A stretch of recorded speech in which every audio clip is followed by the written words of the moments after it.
Enary misaotra anao hatrany manaraka ny Honor TV sy ny Honor Radio amin'izao folakandro izao atao anatin'ity tontolo andro izay natokana ho an'ny andro ny fifidianana ity araka ny nambarako anao teo dia andray vahiny indray isika ho toy ny fandaharana efa eto akaiky eto ny namana Pascal Rasaony andray an'izay vahiny izay dia omenanao avy hatrany ny fitenenana. Makasitraka toka amin'ny fitenenana ary manantitra trano ny fiarabanantsika rehetra isa-tokantrano izay manaraka tsy tapaka nyty fandaharana manokana makasika ny fifidianana eto anivon'ny ainao manjery rehetra ity. Vahiny nasaintsika Andriamatoa Serge Zafimahova izay mpandrindra kapobean'ny fampielezan-kevitra eo anivon'ny candidat Ravalomanina Marc. Miarabanao Andriamatoa mpandrindra kapobeny. Miarabanareo technicien miaraban'ny mpieno ny Honor TV. Eny tompoko atao hoe aty amin'ny lera efa miditra manakaikikaiky ny ora farapariny amin'ny tontolo andro ny fifidianana sika manahoana amin'ny ankapobeny maro ihany ireo feo enoeno isan-karazany manahoana amin'ny ankapobeny fijeriny eo anivon'ny ataontsika hoe ekipa ny fampielezan-kevitra ny candidat Ravalomanina Marc. Eo amin'ny ankapobeny angamba ny hitako hoe nanahirana dia mikasika ny resaka carte directeur nisy ro tsy nazo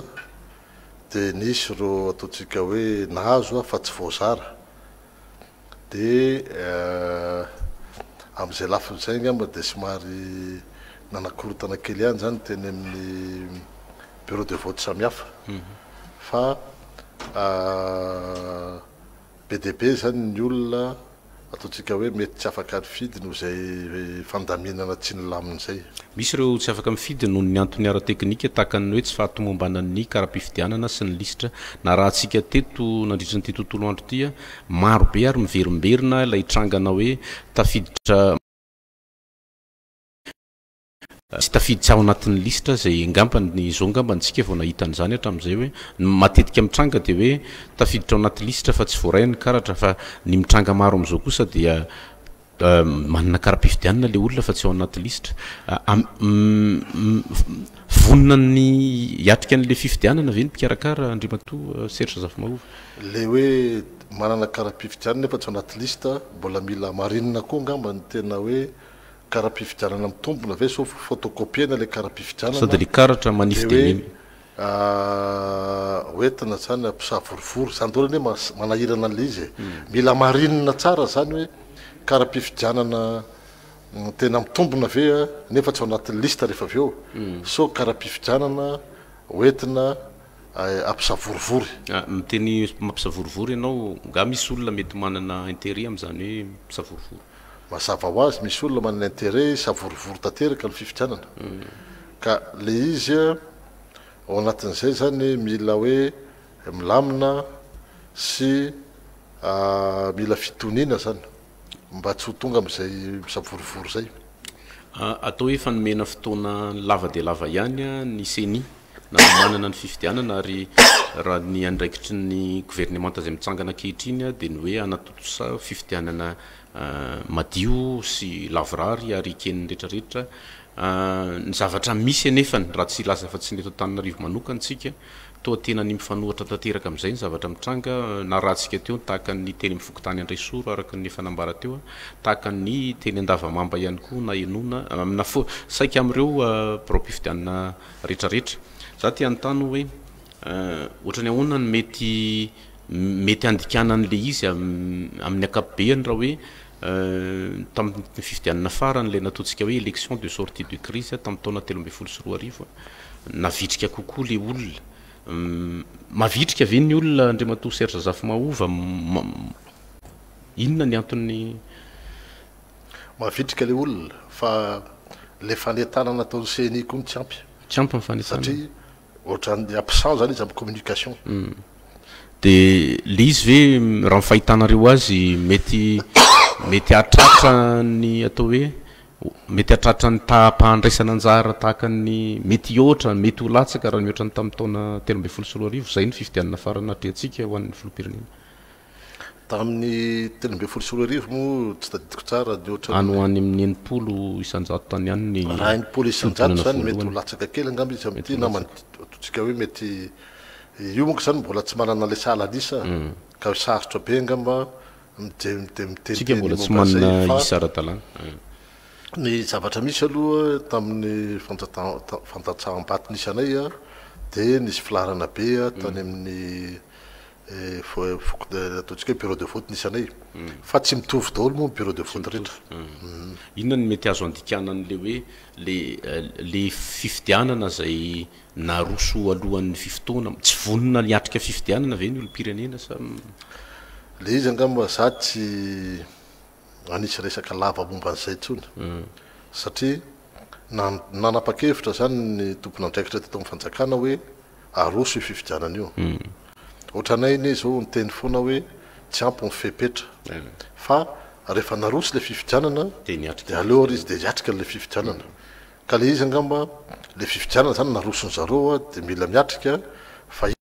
hoe zareo koa zany mbola mila ezaka mba hisiny ny fitoniana ary tokony ame fanazavana amin'ny vahoaka zavatra etra tsy haiko moa zao ny fepetra ho raisin'ny fanjakana hoe ny raisin'ny CENI hoe ampitomboana ve ny ora ahafahan'ny vahoaka mandatsabato zao ahoana satria nisy fokotany sasany zao a ohatra ny taona tsaritra mihitsiny fangalana n'le carte d'électeur nefa mbola be deaibe zany ny olona tsy nahazo ny carte d'électeur ka tsy haiko daholo zany ahoana ny fandaminana iverin'ny CENI a ataontsika hoe atomombana n'izany rehetra zany ny solotena ataoko hoe ny solotenan'ny vondrona afrikana andriamato Ramtam Lamamra dia nametraka ny ataoko hoe ny faraparan'ny volana oktobra teo fa processus électoral exemplaire ozy izy aty Afrika zay le hoe fomba hijerevany any ivelany azy zany za andriamato Serge Zafimova te anontany anao hoe filoham-pirenena ohatrany ahoana ny mety ho avoaka an'ity fifidianana ity raha ohatran'izao ny ambiance n'le olona ao anatin'le élection misy fisavoritahana gauche fisavoritahana droite ohatrany ahoana ny mety opoziny hitantanan'izay ho filoham-pirenena raha pitsy rafaka pitsy eo indreny ataontsika hoe tsy hanao perspective tsika zany mikasika an'izay fa ny zavatra misy kosa aloha aleoa filoham-pirenena lany no zay a anao tetezambita mitatra eto tsika satria ny tetezambita mitatra zay tedaviny sasany apetraka vao maika nimba ny tany sy ny fanjakana aleo zany filoham-pirenena lany a zay andamina ny tany sy ny fanjakana inona ny mety mbola azo satria mbola tsy tena tapitra ny atao hoe ny ora voatondro ny lalàna hifaranan'ny fifidianana inona ny mety hoe amehezanareo ataoko hoe nareo anivon'ny staff ny candidat Marc Ravalomanana na ho an'ireo mpanaraka na ataoko hoe ho an'ny olo-pirenena mpifidy le izy fotsiny angamba zao hoe mila fitoniana mila mbola manentana ny namana na iza fidiny a ho avy a andatsabato hoe ny natiana na tsy tiana no avy Madagasikara zany a no miakina amin'ity fifidianana ity ka ny tokony tsy mora hoeti-potsika fa marina fa misy a tsy tomombana amin'ny fikarakaran'ny zareo an'le fifidianana CENI zany io fa na dia zany ary a mila fitoniantsika ary mila miatrika amin'ny fotony fifidianana fa raha tsorona ke zany aloha andriamato Zafimahova Serge dia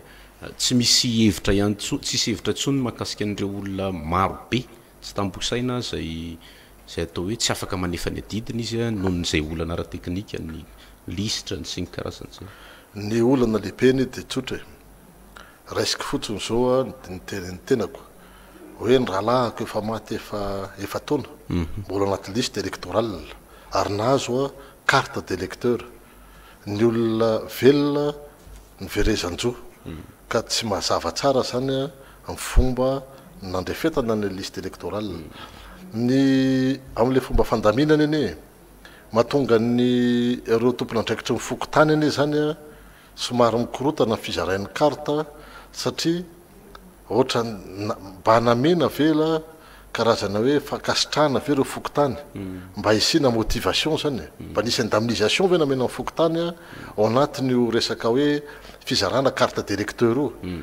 tamin'ny andro talohany carte d'électeur naterina isam-baravarany fa tamin'ity zany a hoe le mpifidy zany nasainana anatiny ka le izy a mila mangarahara angamba hatramin'ny ariary hoe mikasika ny vola nampiasainy CNI hoe misy fanodikodinam-bola avy eo anatin'ny CNI eo zany zao fanontaniana mipetraka rehefa jerevana zany ny organisation zany hoe hatramin'ny ariary zany a mila avoaka ny CNI hoe nakaizy io vola io ohatrinona mividiny stylo mividiny CNI ohatrinona mividiny entana rehetrarehetra mividiny CNI zany rehetrarehetra zany zany mila mangarahara satria mahavariana ihany ny zavatra mitranga satria raha mifanazavana netin'ireo tompona andraikitra eny anivon'ny baroam-pifidianana zay nanontanian'ny mpanao gazety nay teo a dia tsy afaka tsy manana fitaovana tsy manana moyen ahafahana mizarany reny kara-pifidianana reny isa-tokantrano reo tompona andraikitra isan-karazany ny ataoko hoe fanontaniako manaraka dia hoe marina fa mila fitoniana ozy izy ny teniny vahintsika teo fa ny fitoniana ve ny tsy fitoniana ve tsy teraka ho azy aorinany rehefa misy ny ataontsika hoe tsy filaminana ao anatina fifidianana tahaka an'izao misy ireo olona matsiaro izy fa very ny zony misy ireo olona matsiaro izy fa na ny vokatry ny fifidianana raha ahina mety tsy fanaraka amin'ny tokony ho izy possible zany fa tsy maintsy amin'ny fotony foana ao nanaovantsika azy amin'ny fotony anaovana azy zay no ataontsika hoe resadresaka foy ny fanaovantsika tamin'ny vahiny Andriamatoa Serge Zafimahova zay mpandrindra kabeany ny fankapirezan-kevitra eo anivon'ny candidat Ravalomanina Marka aza misaraka aminay fa mbola maro ireo antso sy fidirana mivantana avy amin'ireo mpanao gazety isan-karazany izay miparitana ka manerana ny boriboritany misa enina sy ireo faritra rehetra manodidina an'Antananarivo renivohitra atao anatin'ny faritra Analamanga misy ihany koa ny vaovao izay raisina avy any amin'ny faritany ampiainana antsika ny fizotran'ny fifidianana ao anatin'ity tontolo andron'ny 7 novambra 2024 ty tsara ihany koa ny manamarika fa raha ny ora zay voatondro ny lalàna dia efa ataontsika hoe adiny ray eo dia tokony efa ho tapitra ny fitoam-pandatsaham-bato nefany io ihany koa tahaka nefa nitranga mahazatra tamina fifidianana maro isan-karazany misy fanapa-kevitra afaka raisin'ny eo anivon'ny CNI na eo anivon'ny fitondram-panjakana miankina amin'ny fahatsapanana zay mety mbola filaharina na fahavitrian'ny olona eny anivon'ireny boriboritany isan-karazan'ireny makasitraka indrindra nanaraka ny fandarana enary rehefa avy eo manomboka amin'ny anora ilay antsoina hoe soirée électorale ho avy eo ny antsoina hoe première tendance na nivoaka mpifidianana voalohany ho avy eo ireo mpamakafaka ara-politika ho avy eo ny vahiny zay nasaitsika hiditra mivantana eny teo ireo namana mpanao gazety any amin'ireny birao fandatsaham-bato reny zay zany no endrikendriky ny fiarahantsika rehefa avy eo manomboka amin'ny enora na izany naty zany aza rehefa misy ny vaovao tsara ho fantatra sy ampitaina amintsika mpijery sy mpiaino mialohan'izay amin'ny enora zay dia mitoy hatrany ny fampitana sy fampiainana mivantana anao izay zava-misy any amin'ny birao fandatsaham-bato sy ny tontolo manodidina ny fifidianana izay ny rarinay dia ny tsisaranao amin'ny Honneur Radio TV sy ny AZ Radio TV eo ihany koa ny la chance info sy ny 24 heures mada mametraka ny mandram-piana vetivety ary toko lasiko vavy rehefa avy eo zay miverina ihany